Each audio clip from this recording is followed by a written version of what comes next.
Hello, fellow Alpha Explorers. I am so happy to have you back here for another episode of our WoW Alpha exploration. On the screen right now is a little bit of a sneak peek as to what we will be seeing and which characters we are going to be running into over the course of this episode, so I do hope that you will stick around for that. Starting off in Darkshire, we immediately see that Madame Eva has a little bit of a different model. It's quite old school, and interestingly enough, the children's models we see in the 1.12 version seem to be around since the alpha days. So yeah, that's Madame Eva. She gives you the quest for the Totem of Infliction. I already accepted that off screen, and right now I'm gonna be investigating the item itself. It seems to be giving you 8 armor, so a lot less than I think the 50 it would give you in the offhand in 1.12, and it deals fire damage to the attacker when you are being struck, but it also has 1 charge, albeit without any use. Next up, we will be looking at the house of the Caravan family, which is the guys that have sworn themselves to rooting out the Worgen menace in Duskwood. They also have a mushroom seller who seems to be part of the extended family in the back of the room, and I honestly couldn't tell you whether or not he is in the 1.12 version or not off the top of my head. If you do know if he is or not, then you could let me know in the comments. I would love to hear from you. With that being said, next up we will be taking a look at the blacksmith, and you can also see right away this is an old female human model, which doesn't look half bad in my opinion. I especially like the singular strand of hair on her left side of her face. We're also taking a little bit of a look at the blacksmith recipes and her, what I can only assume, husband or father, probably father, judging by their similar complexion. And now you might be quite surprised who that is. That is Althea Abenlock. We just walked past to check out the stable building next to the town hall instead, but there she is again. She has a little bit of a more adventurous model, if you will, and the quest that she does offer is Morladim and the Night Watch. So those two seem to be in the game. Behind her there, briefly, you could see the Binder, which is the guy that has you bind your soul to any town that you're in and sort of functions as the graveyard system in absence of any Hearthstone system or spirit healer system at this point in the game. The Town Hall of Darkshire is pretty much as full as it, I believe, always is, although the mayor and the deputy mayor both are lacking a model at this point in time. So yeah, there's also someone else here in the back, Hogan Ferrens. I'm not quite sure if I've seen him before, but maybe I just haven't taken a look in this corner of the 1.12 version. With that being said, we're moving on to the gnomes in the house, the engineering trainer, and you can see here, interestingly, a little bit of a parallel to our last exploration video. These guys seem to be using an even older gnome model than what is in the alpha for the playable race.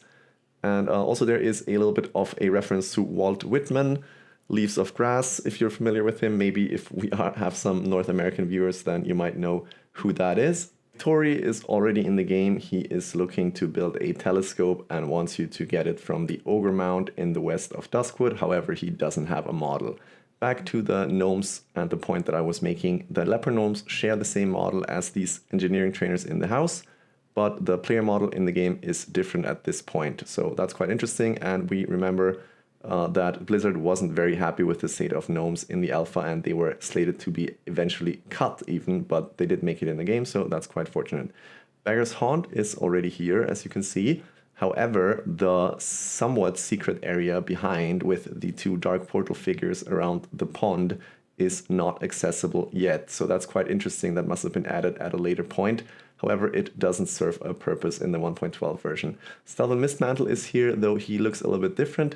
In the 1.12 version, he does have a undead model with a missing jaw, but looking at the character creator, I can confirm that that is not in the game yet. So here we are running towards the edge of Duskwood on the border to Redridge. The rare goods vendor is here. All his items are in the game as we are used to them being. And next to him is one of the Night Watch. Sorry guys, it's not the Night's Watch, it's the Night Watch. And he will be important later on in the video actually, as he is actually involved in a quest, which I'm not sure if he is in the 1.12 version. So we're just taking a quick stroll towards the border of Redridge, seeing if anything is different here.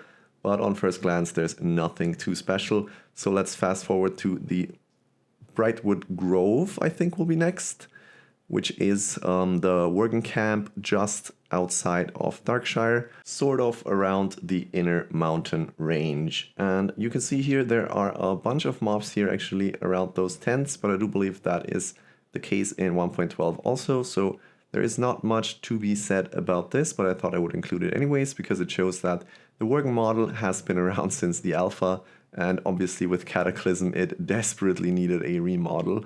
So there's the guys in the tents, honestly quite deadly if you're leveling a solo warrior. I've died here quite a lot of times. Also showing off a gold vein that has a lot of bling to it. I'm not sure if that's always the case or just in the alpha version. Showing another one of those camps.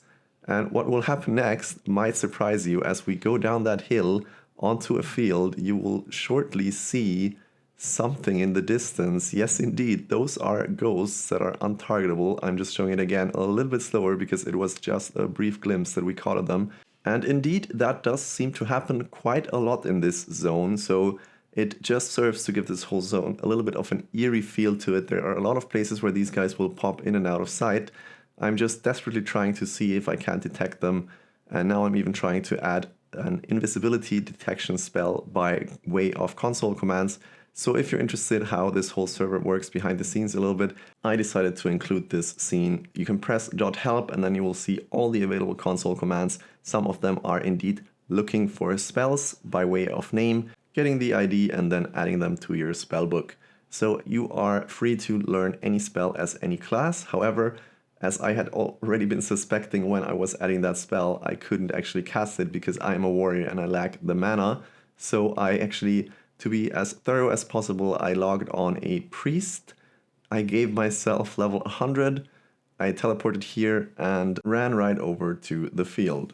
So these ghosts that we saw for a split second are ironically called unseen in the 1.12 version. They can only be detected with detect invisibility. However, as you can see in this case, you cannot even see them that way. So I'm not sure what their purpose was in the 1.12 version. Maybe they really are just there to pop up and scare you briefly.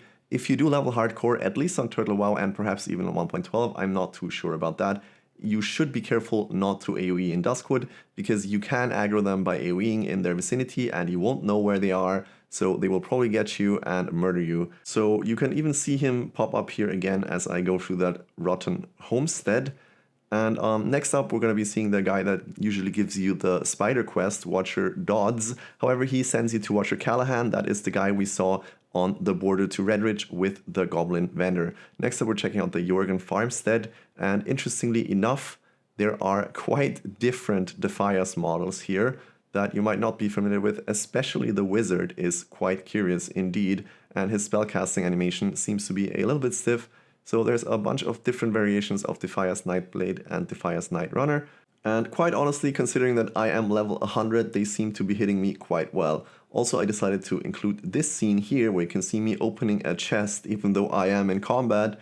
That was, of course, later changed. So I quickly used this kill command to get rid of these guys and to be able to loot the chest because I am quite curious as to what we would be getting from that. And what it is actually a ring called Azora's Will, which seems to be linked to the Tower of Azora. I'm not sure if that is in the 1.12 version. I could perhaps look that up, or if you're interested, you can just look it up for yourself. And rings are equipable in this version, so that's just something that I wanted to test out. A quick look at the Rotting Orchard reveals that everything is as it should be, or at least as we are used to it being. If you ask the residents of Duskwood, it probably shouldn't be the way that it is, but yeah, there it is. So after that, I walk past Roland's Doom, which is the mine area that I think houses a part of the warrior quest for the brutal male coif. The headpiece that you can get from the warrior class quest around level 26-ish, and everything there is as we are used to it being also. Next up on the list is obviously the Tranquil Gardens Cemetery, and that seems to be all in order as well. So there's even the Insane Ghoul here that is used for one of the quests, I think by Blind Mary actually, and there she is, Blind Mary, as we know and love her. The Ghost Threat quest that has you go to Madame Ava to get the comb for Blind Mary and then return to Abercrombie. In this cave that is just past Blind Mary, the cave exists in the 1.12 version also, but a lot of people are not actually familiar with it existing because there is not really anything that sends you there. is the rare mob that also exists in 1.12, and he seems to drop a chest piece, which I promptly equip and show off here. Nothing big, 63 armor, 3 stamina. So the armor and, in general, stat values in this version are a little bit reduced. Now we are looking at what you all came here for. The Twilight Grove in the center of Duskwood is indeed in the game, which is just another indicator for the fact that the Emerald Dream has long since been planned to be included in Classic. The Emerald Dream, it is rumored, would have just been a different plane of existence, sort of a little bit more green Azeroth. However, that was scrapped. If you're interested in the Emerald Dream, I am sure there are some videos left on YouTube documenting that plane of Azeroth, as it would have been shown in the 1.12 version. There were some leftover files, and of course you could also access a very, very early version of Outland. As we go down here to the ogres that I just wanted to show off, they do have 2 heads. And they take us out and we wake up next to Jitters, who obviously was in tandem with the guys at Jorgen's farmstead. If you follow that questline, then you will know that. And I like the fact that this model that he is using does in fact parallel him being a Defias. So in the 1.12 version he looks quite different, but here we see the link to the Defias and him that will be revealed over the course of the quest. The guy that sells the Shadow Oil is also here in the game. And we are going to be taking a look at Jorgen that you maybe saw in the intro. He doesn't have a model yet, but he does have the quest Sven's Revenge, which obviously is the Scythe of Elune quest line that even was planned to include a little bit more background story for Karazhan, but Karazhan of course didn't make it into the game. So the whole Dark Rider subplot was a little bit cut short in the 1.12 version. Here we have a Wolves at Our Heels quest, which indeed is in the game. I'm just noting that for later on, as we will later on see something semi-interesting regarding the Wolves quests. Here around the Ravenhill Cemetery there are a lot more enemies than we would be used to, at least above ground.